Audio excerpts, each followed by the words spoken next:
Okay, we are holding Shichey and Sichos HaRan. We're talking about Shevach and Sichos Tes Zayin, which is 16. And Godel Otze Malos Kdushosoi B'Shviras Tava Klomis. And the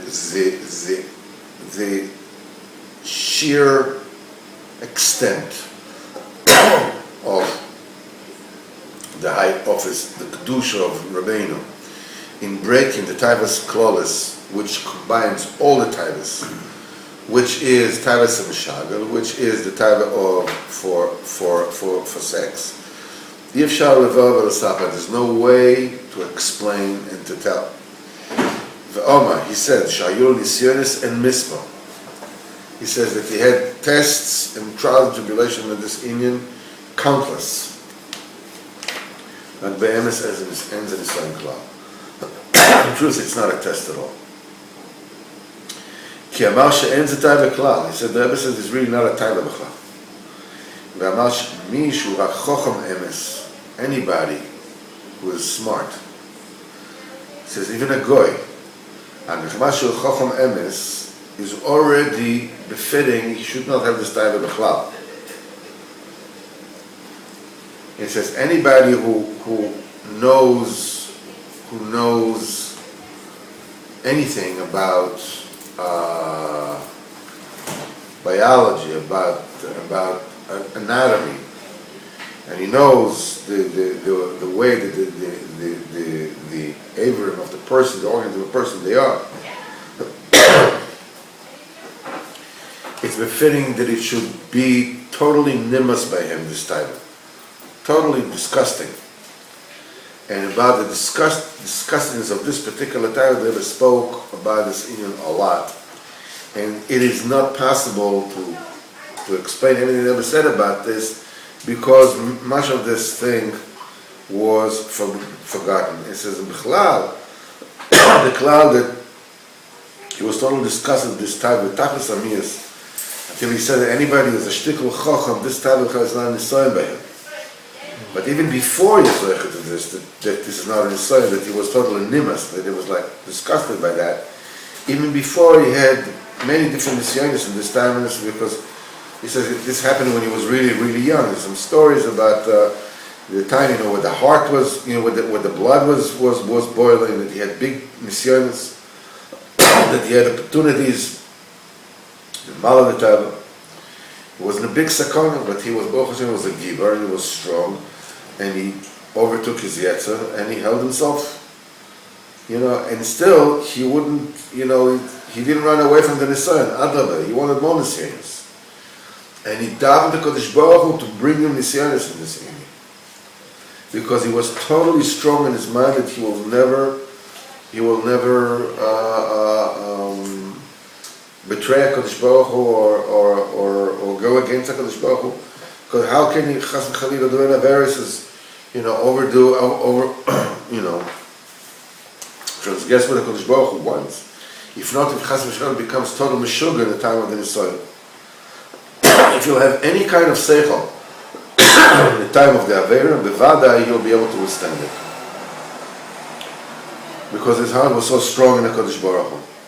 And still, when the Nisayon came, he was in great sakana, and he was screaming to HaKadosh Baruch Hu very much until he was zoicha to get over his yetzer and save him. And still, he didn't keep away from it, even though the time of Nisayon was very, very difficult.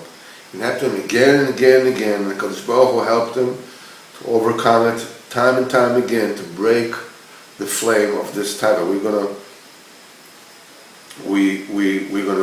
stop in the middle of this particular sikha, but wait. But he says it later on. He says that you can't talk to people about this. People that have been coarsened with that particular type, they can't even hear that somebody is memas with this type. You can't hear. How can you? It's like. It's like I told Eliyahu Mirav when they speak about these accusations about the blazer. I said, I find it funny. Because this particular sikh, I find it funny because to accuse him of something like this is like saying that Bill Gates, at the end of the day, when his workday is over, whatever, he takes a van and he sells Alta Sachen just to fill up his income. You know, sell some broken stuff in his house, whatever it is, it goes around in a van, he sells it. Just that I'm telling you, I saw Bill Gates, you know, when he finishes all his businesses, you know, that he drives around in a van selling all the broken stuff in his house. That's more believable than... This is more believable than that. It's shtuyot, it's a little... Not a shame. We'll talk about it. Now we'll go into Sichos HaRan. Yes, you want to open up the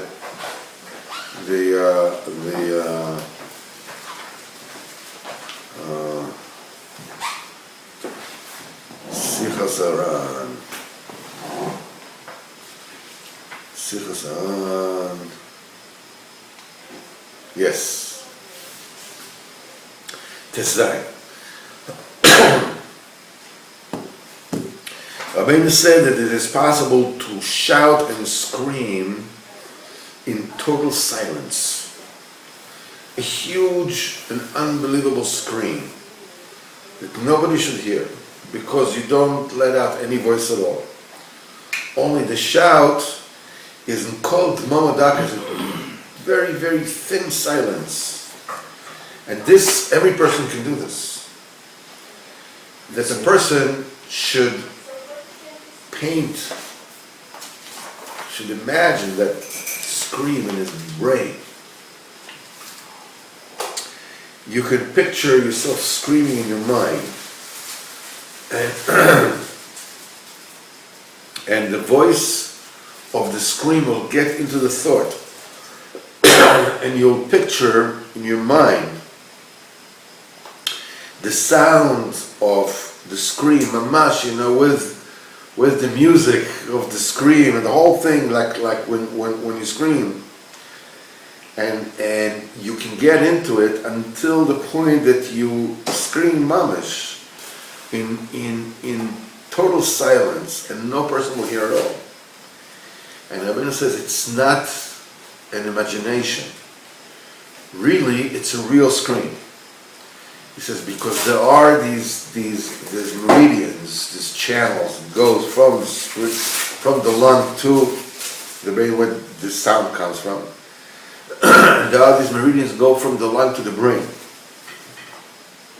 and you can put the sound in there, into these meridians, these channels, and you'll scream in your mind, mamash, by imagining yourself screaming in your mind.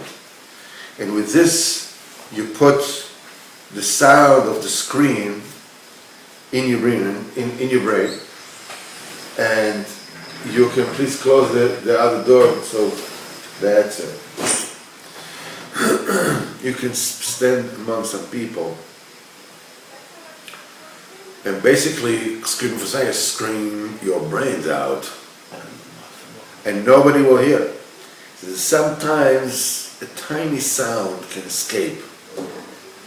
That's because of the sound that goes through these channels to the brain. Sometimes it can slip and fall through the channels that actually get the voice out. But it's in like tiny.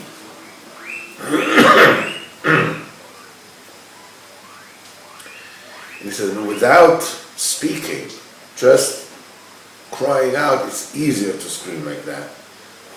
Because when you need to actually speak, it's very difficult to get the voice into the thought and not let it go through the throat and the sound and the whole thing. But without speaking, it is much easier. That's a washing machine.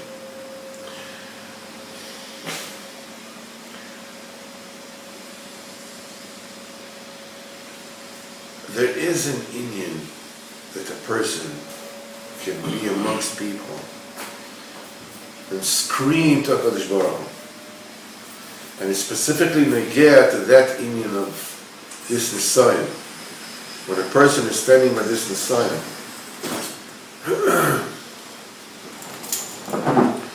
if he screams to HaKadosh Baruch Hu to save him, HaKadosh Baruch Hu will save him right then and there. You know, they say that the some tefillah is received after 3 years, some tefillah 3 months, some 3 or 3 days. What could it help you if you're in the middle, you're facing an affair, and you're screaming at HaKadosh Baruch Hu to help you? What does it mean? You received for 3 years. What good does it do to you? The answer is no. Yeah. The screaming that you do for an affair that you're facing right now is answered right now. But it's a secret that the scream breaks through. You know, you don't want, and you don't want to press the issue, there's a show, all that. But to scream without a voice, without a dibur, it's just a scream. Because you find yourself in straits that you can't. This a person can do even when he's amongst people. God gives you another tool how to serve HaKadosh Baruch Hu, with which serve HaKadosh Baruch Hu. At Kan, Sicha Tes Zayin.